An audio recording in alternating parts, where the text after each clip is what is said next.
Gases. आज का जो हमारा टॉपिक है गैसेस में जो हम डिस्कस करेंगे general gas equation and kinetic molecular theory of gases and the interpretation of temperature.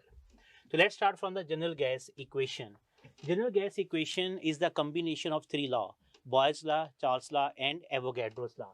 So volume is directly proportional to the inverse of pressure when number of moles and temperature both constant.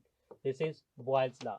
And volume is directly proportional to temperature when number of moles and pressure दोनों constant होंगे.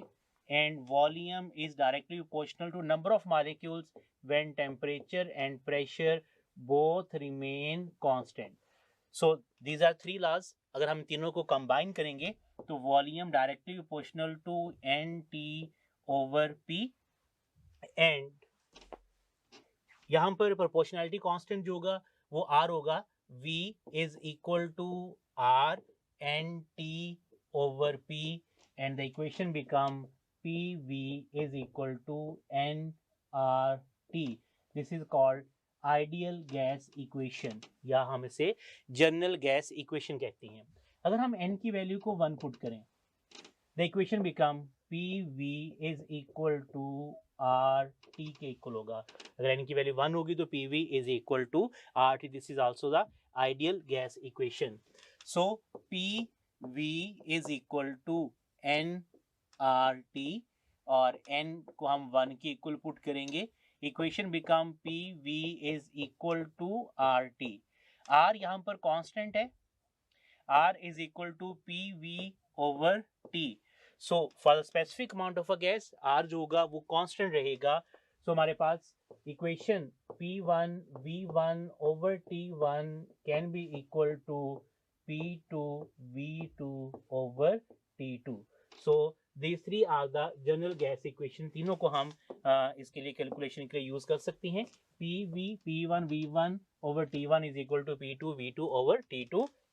Second, PV is equal to nRT and third PV is equal to RT for 1 mole of a gas के लिए. Next हम density of a gas जो है उसको हम calculate करते हैं. Density of a gas we know that PV is equal to nRT. n किसकी इक्वल होगा? n is equal to mass over molar mass. ठीक है. So equation become PV is equal to m over capital M RT. अब इस equation को आप rearrange करें. PM is equal to m over V and RT. अब इस equation में m over V this equal to the density, ये density के इक्वल होगा. So the equation become PM is equal to, इसकी जगह पर हम डेंसिटी लिखेंगे DRT. और अगर हमें डेंसिटी कैलकुलेट करना हो तो डेंसिटी किसके इक्वल होगी? Density is equal to PM over RT. So हम इस इक्वेशन से डेंसिटी को कैलकुलेट कर सकते हैं. और अगर हमें मोलिकुलर मैस, मोलर मैस हमें कैलकुलेट करना हो इसी इक्वेशन से तो मोलर मैस किसके इक्वल होगा? Molar mass is equal to DRT over P. और इसी इक्वेशन से अगर हमें मैस कैलकुलेट करना हो, दिस मैस, तो आप इसी इक्वेशन से हम मैस भी कैलकुलेट कर सकते हैं. तो मैस की कैलकुलेशन के लिए इक्वेशन क्या बनेगी? m इज इक्वल टू, ये हमने मोलर मैस कैलकुलेट किया है तो m इज इक्वल टू, अगर हमें ये मैस कैलकुलेट करना हो the equation become PV into m over RT से हम मैस जो है mass of a gas calculate कर सकते हैं. एंड मोलर मैस कैलकुलेट भी इसी से हम कर सकते हैं. या m ओवर V P वो इक्वेशन हमारे पास बनेगी उसके लिए, और m ओवर V की जगह पर हमने डेंसिटी लिख दिया है. सो यहाँ पर हम 3 कैलकुलेशन कर रहे हैं. हम डेंसिटी को भी कैलकुलेट कर सकते हैं, हम मैस को भी कैलकुलेट, मोलर मैस को भी कैलकुलेट कर सकते हैं, और हम मैस ऑफ द गैस को भी कैलकुलेट कर रहे हैं from the same equation. Now equation D is equal to PM over RT. अब इस इक्वेशन से रिलेशन अगर आप फाइंड करें कि density is directly proportional to their molar mass, density is directly proportional to pressure and density is inversely proportional to temperature. Temperature जितना ज्यादा होगा डेंसिटी उतनी कम होगी. टेम्परेचर की डेंसिटी इनवर्स रिलेट कर रही है. मोलर मास जितना ज़्यादा होगा डेंसिटी भी उतनी ज़्यादा होगी, और मोलर मास जितना कम होगा गैस का और डेंसिटी भी उतनी कम होगी। Next one is the general gas equation में कांस्टेंट आर को हमने कैलकुलेट करना है, constant R. So general gas equation P V is equal to n R T. अगर हमें आर को कैलकुलेट करना हो, आर किसके इक्वल होगा, R is equal to P V over n T. Pressure should be 1 atm, pressure को हम 1 atm ले रहे हैं। Volume 22.414 dm cube, n is equal to 1 mole and temperature is equal to 273 kelvin के equal है, ठीक है। सो अगर हमें ये तमाम वैल्यूज अगर आप इस इक्वेशन में पुट करें, so R is equal to pressure 1, volume 22.414 और नंबर ऑफ मोल्स 1, टेम्परेचर 273। ये वैल्यू किसके इक्वल होगी, 0.0821 यूनिट ATM DM क्यूब पर मोल एंड पर केल्विन। याद रखिए ये स्टैंडर्ड वैल्यू है आर की 0.0821 ATM DM क्यूब पर मोल और पर केल्विन के लिए ये स्टैंडर्ड में है। सो अगर आपको इस यूनिट को हमें ATM को mmHg में चेंज करना हो तो सेम वैल्यू को आपने 0.0821 इसको आप मल्टीप्लाई करेंगे ATM की जगह पर 760, तो इसका यूनिट जो होगा ATM, तो ये यूनिट टॉर में चेंज हो जाएगा, टॉर DM क्यूब पर मोल एंड पर केल्विन में। सो आप इस वैल्यू को अगर आप मल्टीप्लाई करेंगे तो ये आपके पास 62.4 जो है ये आपके पास वैल्यू बनेगी टॉर में, DM क्यूब में, पर मोल एंड पर केल्विन में। सिमिलर हम आर के यूनिट जो है वो ऐसे यूनिट में भी आर को हम कैलकुलेट करेंगे। अगर आपको आर का जो है ऐसे यूनिट कैलकुलेट करना हो, P V is equal to n R T में आर को अगर आपने ऐसे यूनिट में कैलकुलेट करना है तो P V over n T. So pressure इसमें हम ऐसे यूनिट में लेंगे, 101325 न्यूटन पर मीटर स्क्वायर। याद रखिएगा ये ऐसे यूनिट है प्रेशर का, और वॉल्यूम होगा 0.022414 मीटर क्यूब में ये वॉल्यूम होगा, और एन आपने लेना है इसमें 1 मोल, और टेम्परेचर आप इसमें लोगे 273। ये दोनों वैल्यू जो हैं ये चेंज नहीं होंगी, जस्ट इसमें जो वैल्यूज चेंज होंगी वो प्रेशर और वॉल्यूम की वैल्यू अपने चेंज होगी।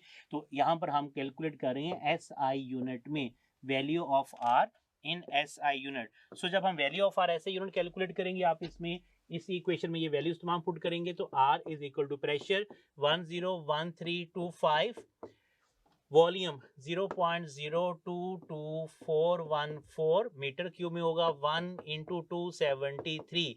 सो आप इसकी वैल्यू कैलकुलेट करोगे 101325। अब यहाँ पर जो आपके पास यूनिट होगा प्रेशर का यूनिट बनेगा न्यूटन पर मीटर स्क्वायर। सो वैल्यू आप लिखोगे न्यूटन पर मीटर स्क्वायर, ठीक है, और वॉल्यूम का यूनिट होगा मीटर क्यूब पर मोल पर केल्विन, ठीक है। अब ये वैल्यू जो होगी ये 8.314 आपके पास वैल्यू बनती है, ठीक है, इस सबको कैलकुलेट करने के बाद। सो हमारे पास यूनिट क्या बनेगा 8.314, यहाँ पर हमारे पास यूनिट बनेगा न्यूटन मीटर, ये स्क्वायर माइनस होगा, per mole per kelvin, and we know that newton metre किसके इक्वल होता है, जॉल के इक्वल होगा। So newton metre is equal to joule, तो पर मोल पर केल्विन में हम इसमें लिखेंगे newton metre is equal to जॉल।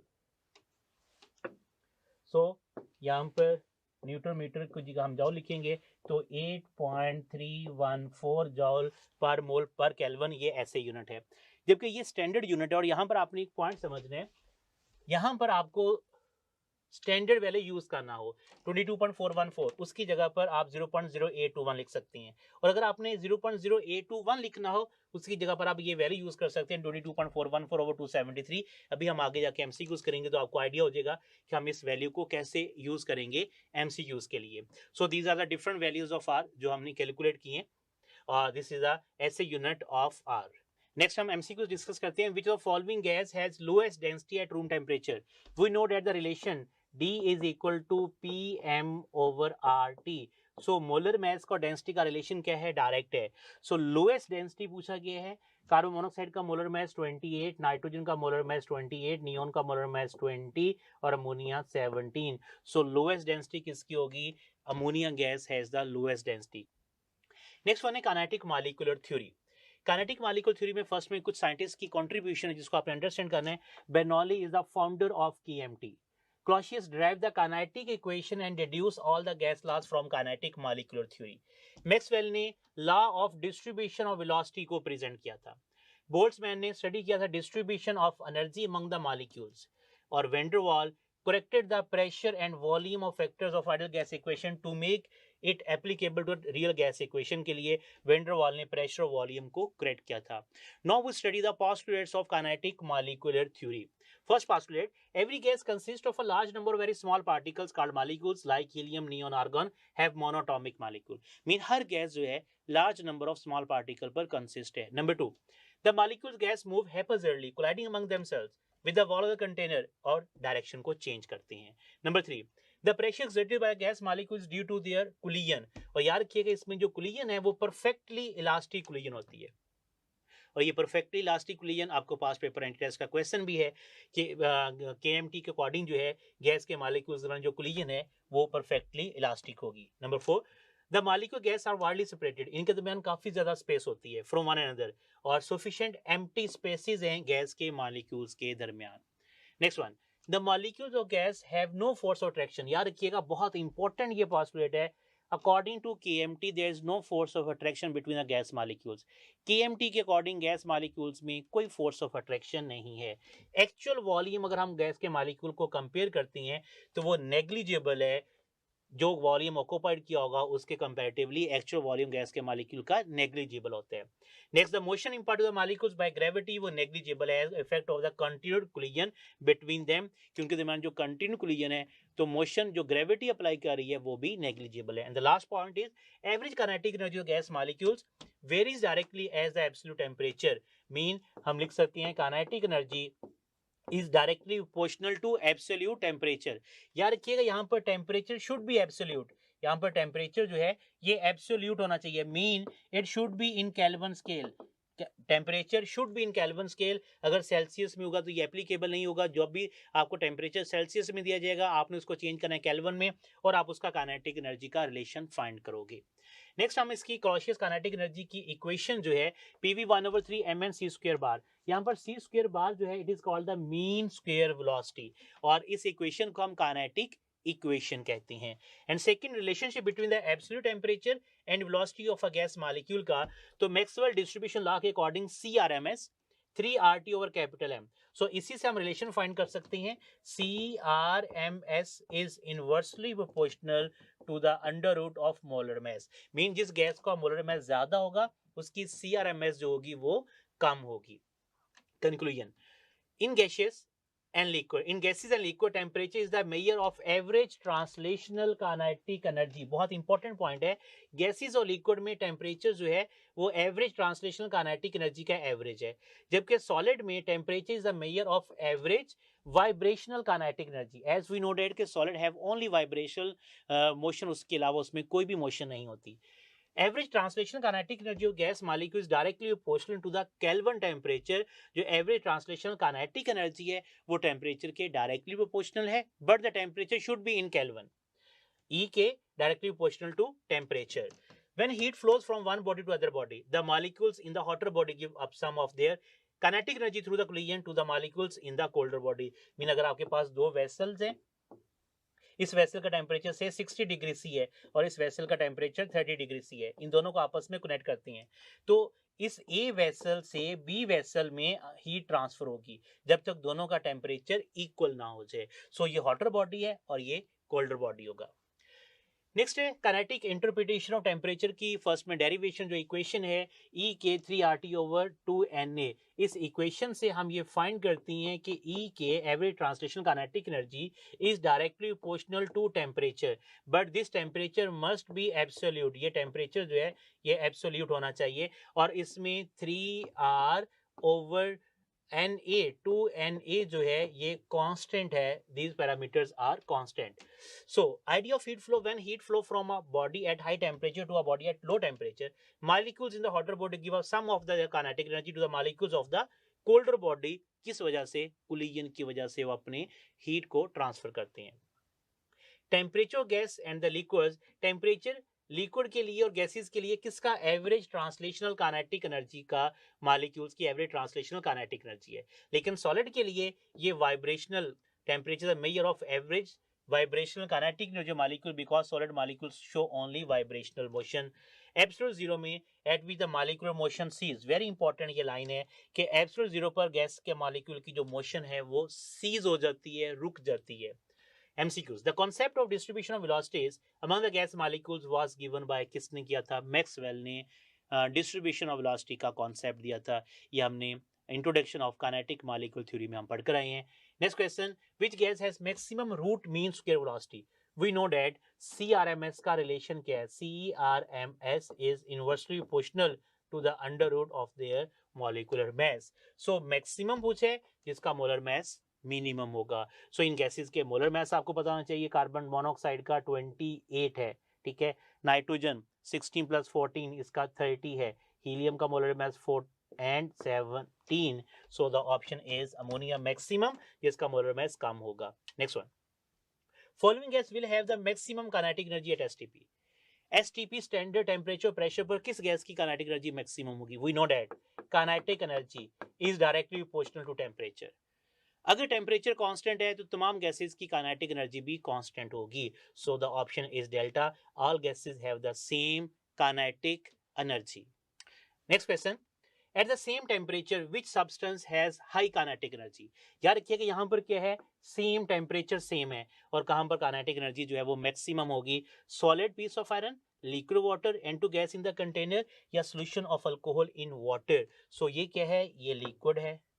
Here is the gas, here also liquid water और यहाँ पर क्या है? सॉलिड है. यार रखिए कि जब टेम्परेचर सेम होगा और फेस डिफरेंट होंगे, तो जब फेस डिफरेंट होगी जो गैसेस होंगी उनकी काइनेटिक एनर्जी मैक्सिमम होगी. सो यहाँ भी हमने यही पूछा है कि हाई काइनेटिक एनर्जी किसकी है? नाइट्रोजन गैस की कंटेनर में, क्योंकि गैस के मॉलिक्यूल जो है वो कंटिन्यूस मोशन में है, कोलिजन में है. जब जितनी ज्यादा कोलिजन होगी उनकी काइनेटिक एनर्जी उतनी ज्यादा होगी.